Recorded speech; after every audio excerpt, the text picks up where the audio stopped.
There are some places in the world that often get overlooked by their bigger, shinier neighbors. The Baltic region of Europe is often overshadowed by their Scandinavian neighbors, and most people can't name all the numerous islands of the Caribbean, save for Cuba, Jamaica, and the Bahamas. Good thing is, this podcast specializes in finding the diamonds in the rough. I believe that all places hold their own special secrets and treasures.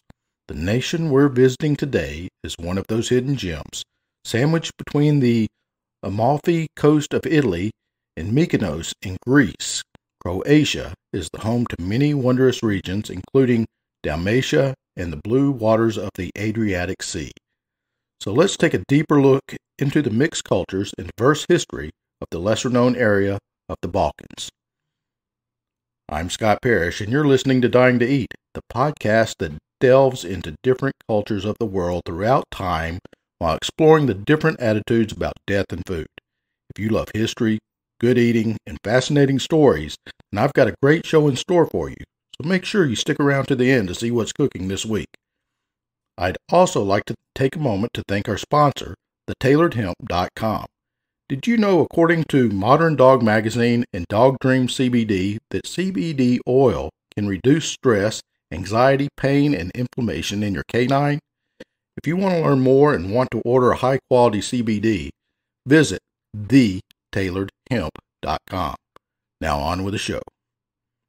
I'll be honest, the reason I'm doing this episode on Croatia is because my writer-researcher recently spent her holiday there and came back with a yearning to learn more.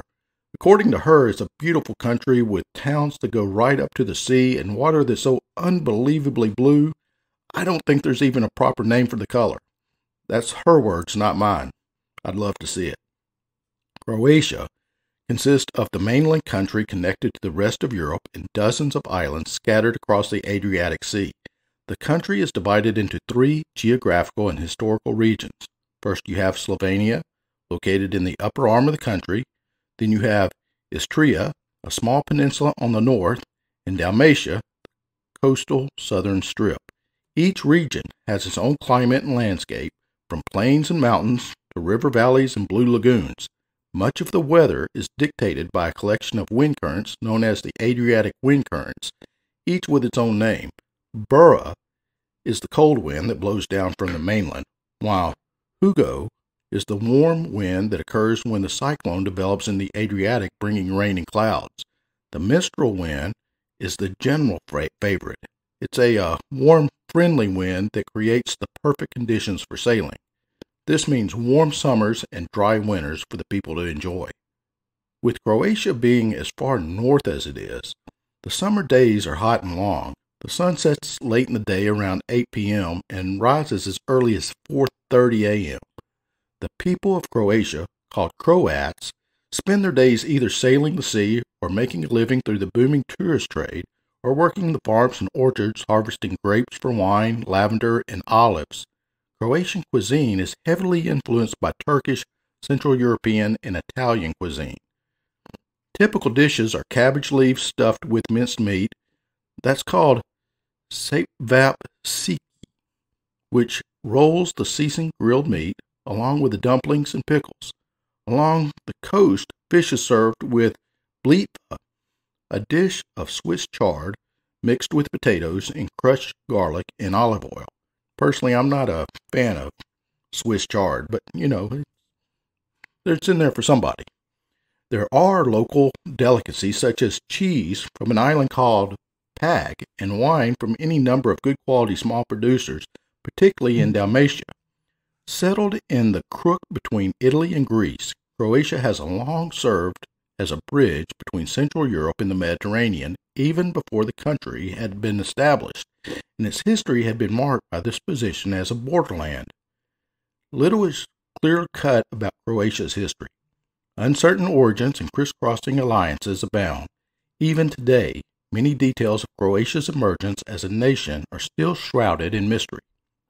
For example, historians disagree on the genesis of the earliest tribes of Croats. Were they Slavic, and if so, how closely were they related to other Slavic groups? How did they come to occupy the land that we now call Croatia? Further down the timeline, Croatian history becomes an even more complicated algorithm of shifting ethnic and national identities.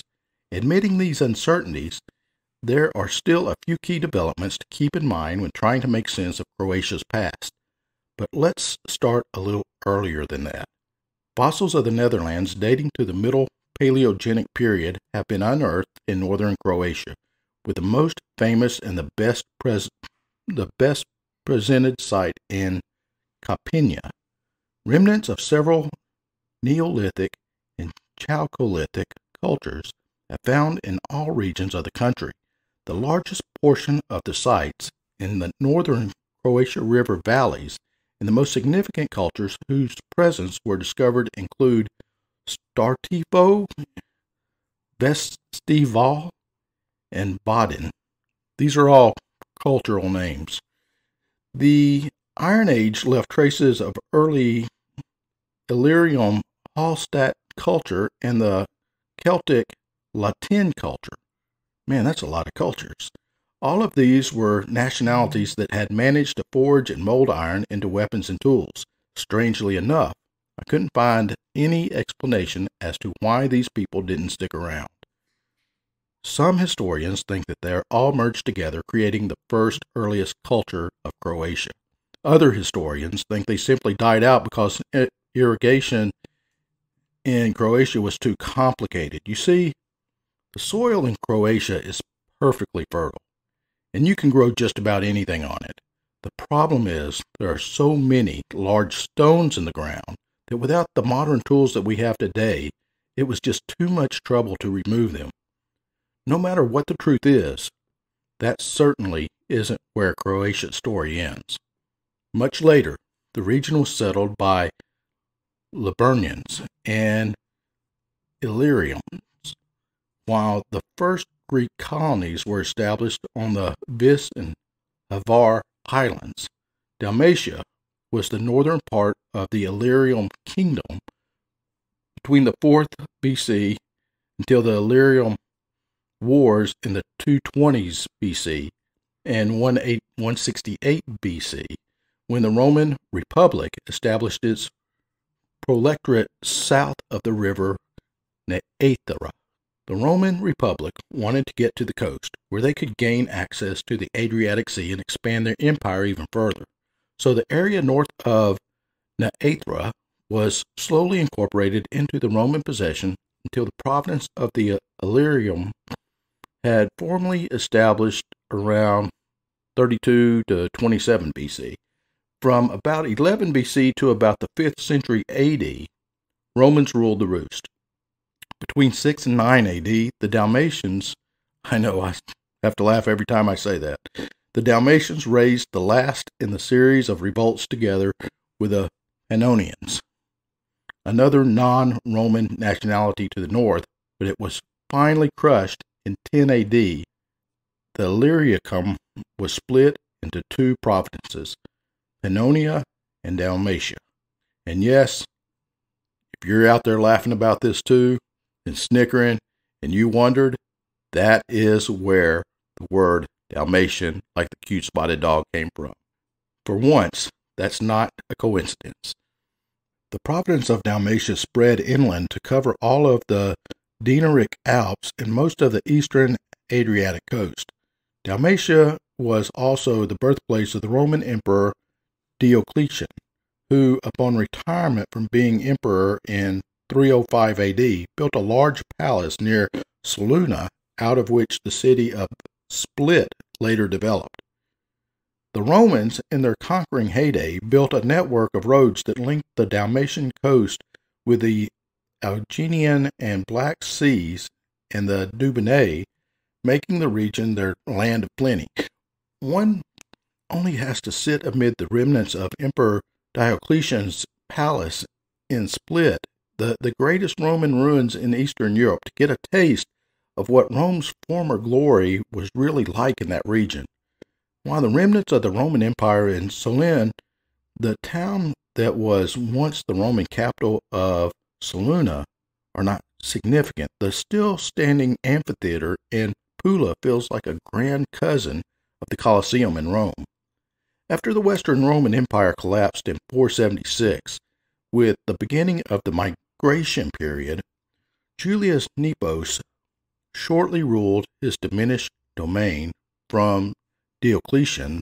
The palace, after his 476 flight from Italy, became his home.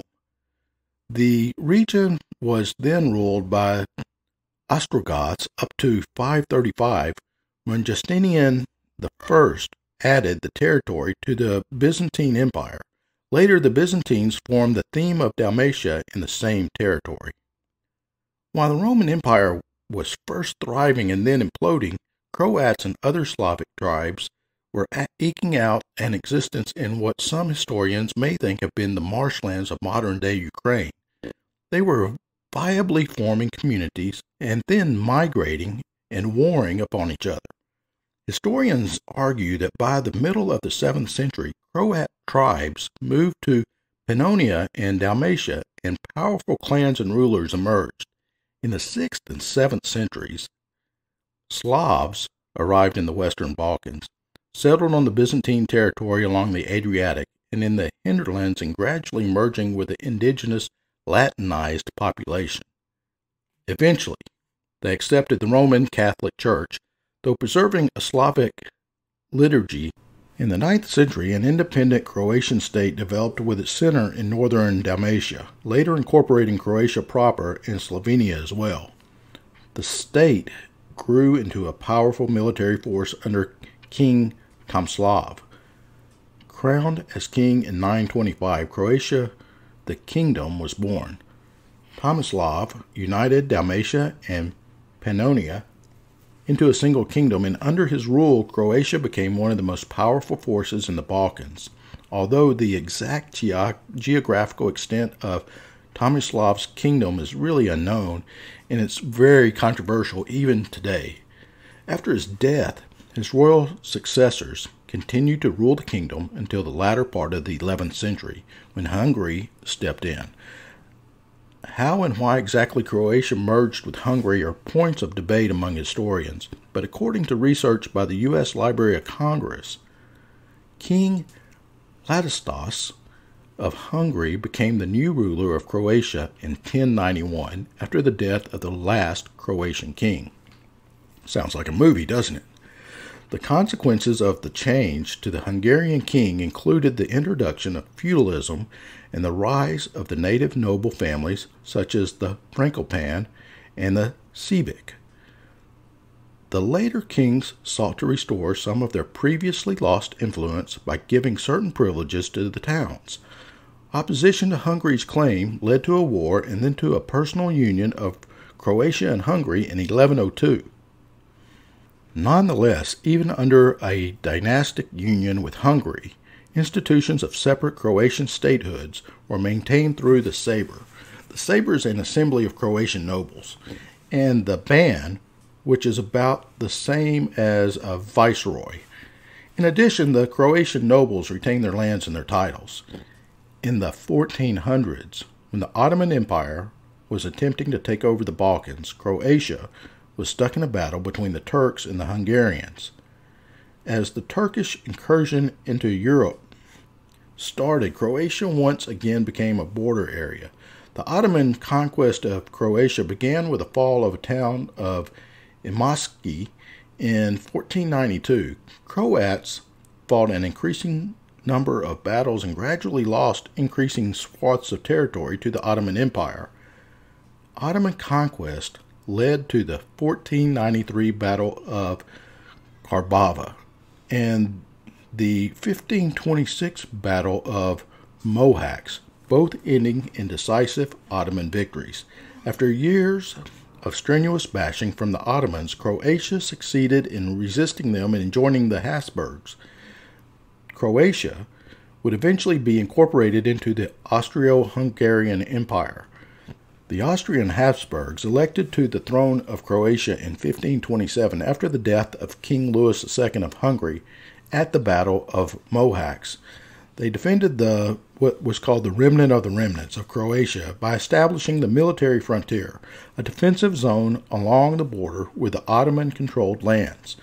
Because it was ruled directly by the Habsburgs' War Council, the military frontier further reduced the amount of land under the control of the Croatian nobles, the sabers, and of the Ban.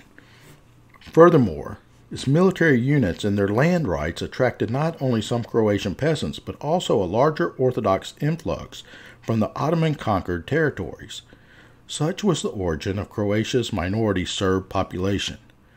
Now keep up with me right here now. I'm going to be tossing around a lot of names. Some of them I may even pronounce correctly, so stick with me. I can't get around it. In November 1526, a Hungarian parliament elected Jan Szap Ogyeri as the new king of Hungary. And I feel like celebrating after saying that name. In December 1526, another Hungarian parliament elected Ferdinand Habsburg as king of Hungary. On the other side, the Croatian parliament met in certain and also chose Ferdinand Habsburg as new ruler of Croatia under the condition that he provided protection to Croatia against the Ottoman Empire while respecting its political rights. He was a king from afar, ruling in just about every way but name. Within the borders, the Parliament of Croatia maintained their own sense of control, if only just for a little while. A few years later, both crowns of Hungary and Croatia would be united again in Habsburg's hands, and the union would be restored. Meanwhile, the Ottoman Empire further expanded in the 16th century to include most of Slovenia, western Bosnia, which was then called Turkish Croatia, and Lika, a small province in central Croatia. After the western fort of Bihać, I love that word, finally fell in 1592, only small parts of Croatia remained unconquered, and the Ottoman army was successfully repelled for the first time on the territory of Croatia following the Battle of Sisak in 1593.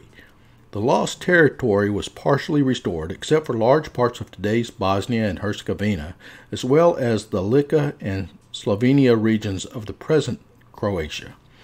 By the 18th century, the Ottoman Empire was driven out of Hungary, and Austria brought the empire under central control. With the Treaty of Sistva in 1791, Ottoman held areas of Donji Lapak and Centigrade, I think I got one of those, along with villages of Dresnik, Grad, and Jasnovac, were succeeded to Habsburg monarchy and incorporated into the Croatian military frontier, but the struggle was far from over.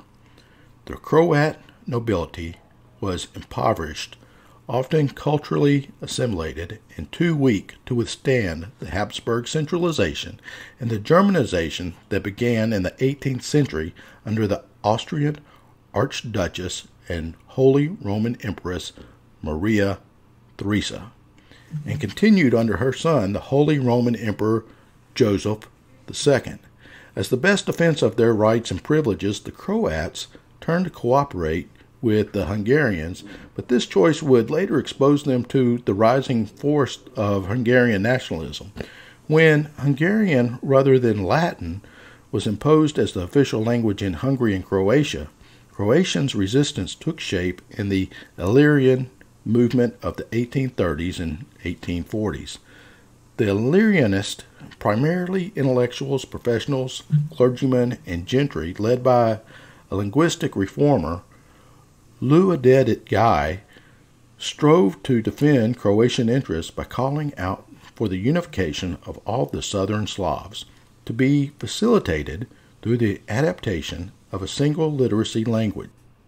Though the Illyrianists failed to win over the other southern Slavs, they did succeed in integrating the linguistically and administratively divided Croats under one national movement.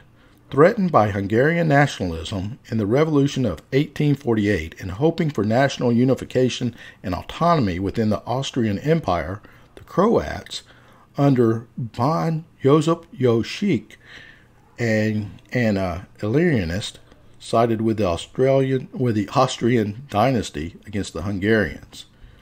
Yet, instead of an award a reward, yet instead of a reward, the Croats received the same central control and Germanization that were dealt out to the Hungarians as punishment.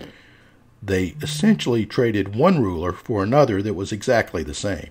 I imagine they must have been tired of fighting at this point and sick of being tossed around like a hot potato between different foreign rulers, because Croatia remained under Austrian rule for almost 100 years. The only thing that brought all of that to an end was, of course, the bloodiest war to ever take place in human history. In 1918, after the end of World War I and the fall of the Austro-Hungarian Empire, Croatia's loyalists were once again up in the air. Croatia suffered great loss of life in the war, and while there was some late effort to establish a Croatian section of the empire, ultimately, the military defeat led to the establishment of a separate southern Slavic state. A Croatian delegation decided to align forces with the Serbs, forming the Kingdom of Serbs, Croats, and Slavs. This Kingdom of Yugoslavia was a quick failure, declining into uprising and civil war, with one rebel Croat group, the Ustasi, waging a brutal terrorist campaign to exterminate all Serbs and Jews. An opposition group, the Chetniks, fought back, but they too resorted to terrorism and massacring Croats. I can't even speak English anymore. Oh my God. However, another group, the Partisans, led by Josip Broz, or Tito, gained wide support after World War II. Tito became the leader of Yugoslavia. Under Tito's leadership, Yugoslavia, which included Bosnia and Herzegovina, Croatia, Macedonia, Montenegro, Slovenia, and Serbia, adopted a type of planned market socialism, and privately owned factories in the states were nationalized. Tito transformed Yugoslavia from a large agricultural nation into an industrialized one. After Tito's death in 1980, however, cracks in the Yugoslav system grew wider. Although the state inherited much of the Austro-Hungaria's military arsenal, including the entire fleet, the Kingdom of Italy moved rapidly to annex the state's most western territories, promised to her by the Treaty of London in 1915. An Italian army eventually took Istria, started to annex the Adriatic islands one by one, and even landed in Zadar. Partial resolution to the so-called Adriatic question would come in 1920 with the Treaty of Rapallo.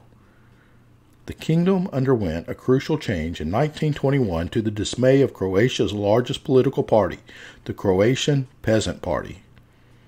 The new constitution abolished the historical political entities, including Croatia and Slovenia, centralized authority in the capital of Belgrade. The Croatian Peasant Party boycotted the government of the Serbian People's Radical Party throughout the period, except for a brief interlude between 1925 and 1927, when external Italian expansionism was at hand with her allies, Albania, Hungary, Romania, and Bulgaria, that threatened Yugoslavia as a whole. The new Yugoslav regent, Prince Paul, Karađorđević, save me there, permitted some relaxation in political life though he prevented the restoration of full democratic rights. The desire for political change led to the formation of a united Yugoslav opposition, which argued for the reinstatement of democracy and for the constitutional reform. In Croatia, this opposition included the Peasant Party, now led by Vadko Malik. In the elections of 1938, the Peasant Party received 80% of the vote in Croatia and Dalmatia. Faced with such evidence of popular support for the opposition program, Prince Paul encouraged negotiations between the government and the Malik. These culminated in the Sporazum, or the Agreement, of August 26, 1939, which created the autonomous Croatian Banovina, which is like a province. It's largely self-governing except in defense and foreign affairs. The agreement provoked resentment among the Serbs, even in the opposition. World War II broke out soon after the Sporazum was signed, and the Yugoslav declared its neutrality. Invasion, occupation, and partition followed in 1941. In their campaign against Yugoslavia, the Germans exploited Croatian discontent, presenting themselves as liberators and inciting Croats in the armed forces to mutiny. In April 1941, Germans and Italians set up the independent state of Croatia, which was also embraced Bosnia and Herzegovina and those parts of Dalmatia that had not been seceded to Italy. Though the fact of this state was under occupation by the Germans and the Italian armies, a member of the old rebel group, the Ustasi, was placed into power, but only because the leader of the peasant party refused to be a puppet in their own government. Initially, there was enthusiasm for the independent state, but once in power, the Ustasi ruthlessly persecuted Serbs, Jews, Roma, and anti-fascist Croats. The Ustasi planned to eliminate Croatia's Serb minority partially by conversion from Orthodoxy to Catholicism, partially by expulsion, and partially by extermination. As many as 350,000 to 450,000 victims were killed by the Ustasi massacres and in the notorious concentration camp of Jasenovac. Sporadic resistance, particularly by Croatia's Serbs, began almost immediately. It was the Socialist Party of Croatia that took lead in the resistance, providing a front and a program. Many were drawn to the Socialist Party by their broader popular front and by their emphasis on national self-determination. Mass enlistment in their ranks made the Socialist Party more successful in Croatia and in Bosnia and Herzegovina than anywhere else outside their mountain strongholds. In 1944, most of Croatia, apart from the main cities, were liberated territory, and Croats were joining the partisans' ranks in large numbers. As the war neared its end, however, many Croats, especially those compromised by involvement with the Ustasi regime and those who opposed the communists, fled north along with other refugees toward the Allied armies. British commanders refused to accept their surrender and handed them over to the socialists, who took merciless revenge. Tens of thousands, including some civilians, were subsequently slaughtered on forced marches and in death camps. In 1945, Croatia was a republic within the Socialist Federal Republic of Yugoslavia. Under the new communist system, privately owned factories and estates were nationalized, and the economy was based on a type of planned market socialism. The country underwent rebuilding process, recovered from World War II, went through industrialization, and started developing tourism. The country's socialist system also provided free apartments from big companies, which, with the workers' self-management investments, paid for the living spaces. From 1963, the civilians of Yugoslavia were allowed to travel to almost any country because of the neutral politics. No visas were required to travel to Eastern or Western countries or to capitalist or communist nations. Such free travel is unheard of at this time in the Eastern Bloc countries and in some Western countries, such as Spain or Portugal, both dictatorships at that time. This proved to be very helpful for Croatia's inhabitants, who found working in foreign countries more financially rewarding. Upon retirement, a popular plan was to return to live in Croatia to buy more expensive property. In Yugoslavia, the people of Croatia were guaranteed free health care, free dental care, and secure pensions. The older generation found this very comforting, as pensions were sometimes exceeded their former paychecks. Free trade and travel within the country also helped Croatian industries that imported and exported throughout all the former republics. Students and military personnel were encouraged to visit other republics to learn about the country, and all levels of education, especially secondary education and higher education, were free. In reality, the housing was inferior. In reality, the housing was inferior with poor heat and plumbing, the medical care often lacking even in availability of antibiotics. Schools were propaganda machines, and travel was necessary to provide the country with hard currency. The propagandists, who made people believe neutral policies equalized Serbs and Croats, severely restricted free speech and did not protect citizens from ethnic attacks. Private sector businesses did not grow as the taxes on private enterprise were often prohibitive. Inexperienced management sometimes ruled policy and controlled decisions by brute force. Strikes were forbidden. Owners and managers were not permitted to make changes or decisions that would impact their productivity or profit. Eventually, the economy grew into this type of socialism where everything was self-managed, in which workers controlled socially owned enterprises. This kind of market socialism created significantly better economic conditions than in the Eastern Bloc countries. Croatia went through intense industrialization in the 1960s and 70s, with the industrial output increasing several-fold, and with Zagreb surpassing Belgrade for the amount of industry. Before World War II, Croatia's industry was not significant, with a vast majority of people employed in agriculture. In 1991, the country was completely transformed into a modern, industrialized state.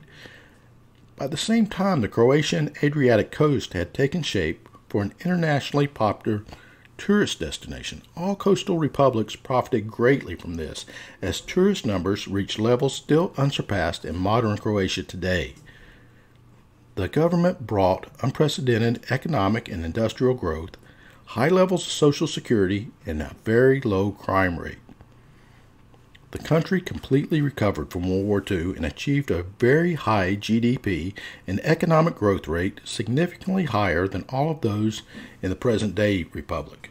Things were still looking up for Croatia, but it was still part of Yugoslavia at this time. Finally, Croatia declared independence from Yugoslavia on June 25, 1991, a day that is now celebrated as Statehood Day. At the same time, Serbs living in Croatian territory of Krajina proclaimed their independence from Croatia. Civil war was imminent.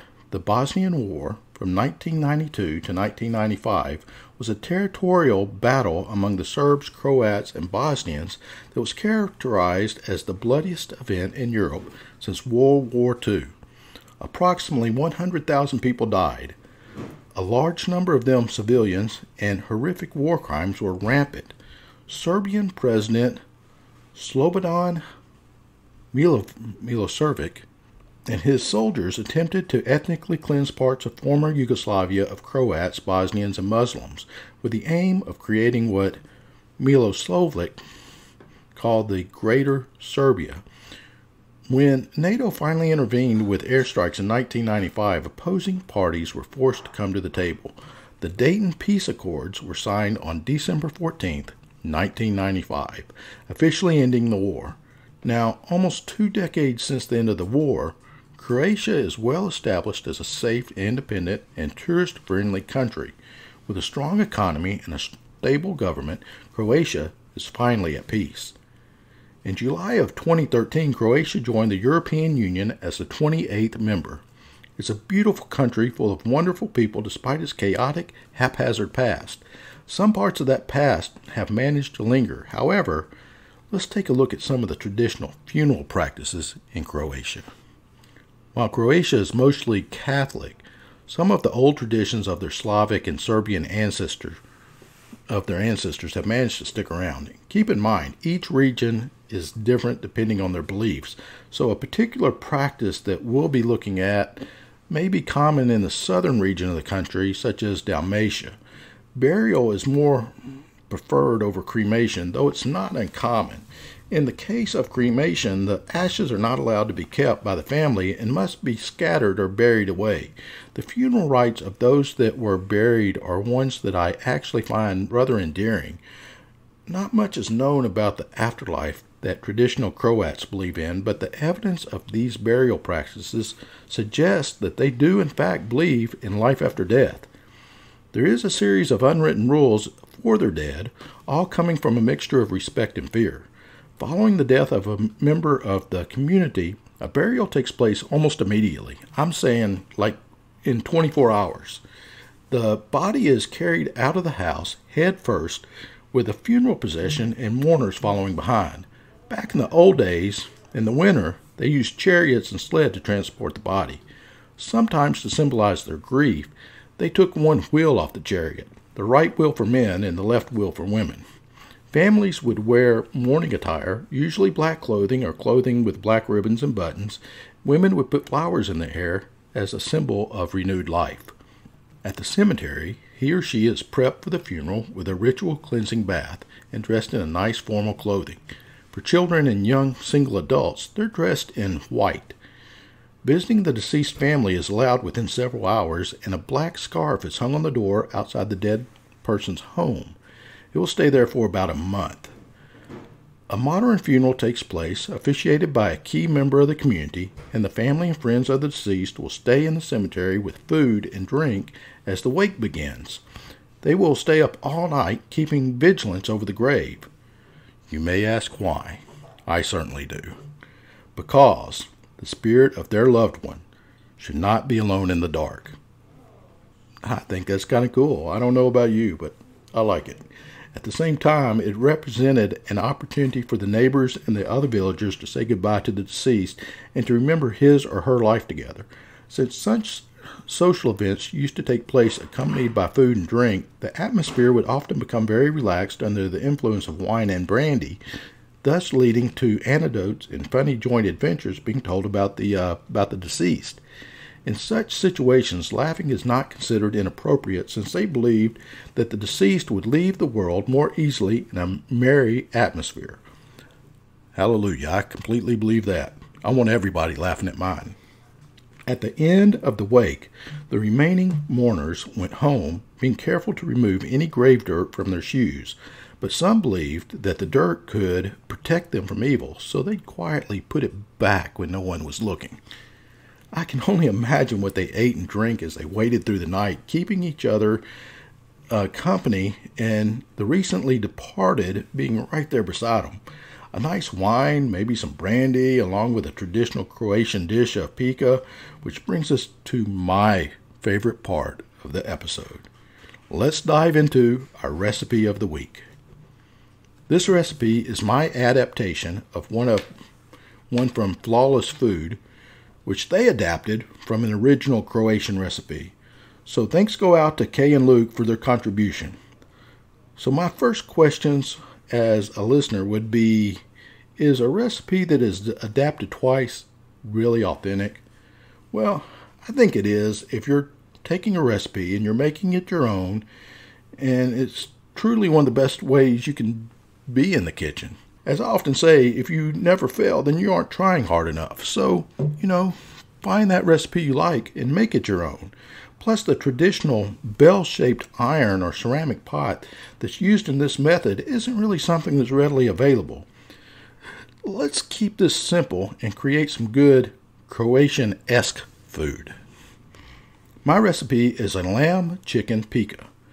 I like the way that these two meats complement each other in this dish, and it's quite a bit less expensive to use chicken instead of lamb. At least it is in southern Florida. You're going to need a good-sized pot with a lid. For more authentic cooking experience, you can cook your pika over an open fire and cover the pot with coals. I cook mine in the oven. You make your decision. Your list of ingredients are 1.5 pounds of small potatoes, 1 chopped zucchini, 1 chopped large carrot, 1 chopped green onion, 1 chopped green pepper, 1 small chopped eggplant, 1 medium chopped white onion, 1.5 pounds of large diced lamb, 1 pound of diced chicken breast, 1 tablespoon of minced garlic, 1 tablespoon of tomato puree, 1/2 cup of olive oil, 1 cup of white wine, 1 teaspoon of minced fresh rosemary, 1 teaspoon of minced fresh thyme, salt and pepper to your own taste. Preheat your oven at 425. That's Fahrenheit. Mix your garlic, tomato, thyme, rosemary, salt, pepper all in a bowl. Add the oil and stir it well. In your pot, add the vegetables. Place the meat on top of the vegetables and pour the oil mixture and then the wine over everything. Place the lid on your pot and cook in the oven for 90 minutes. Remove the lid and stir it. Add a couple of tablespoons of oil if the dish looks like it's getting a little dry, and then cook for an additional 30 minutes uncovered. Serve hot with your favorite bread, and make sure to eat that au jus. That's the best part of the dish. I've been your host, Scott Parrish, and I'd like to thank you for listening to Dying to Eat.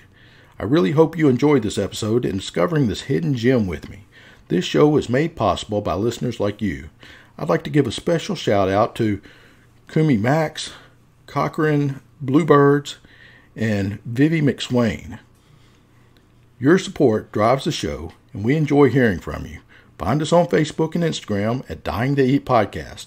Let us know what topics you'd like to hear, and find future and past episodes on your favorite podcast platform.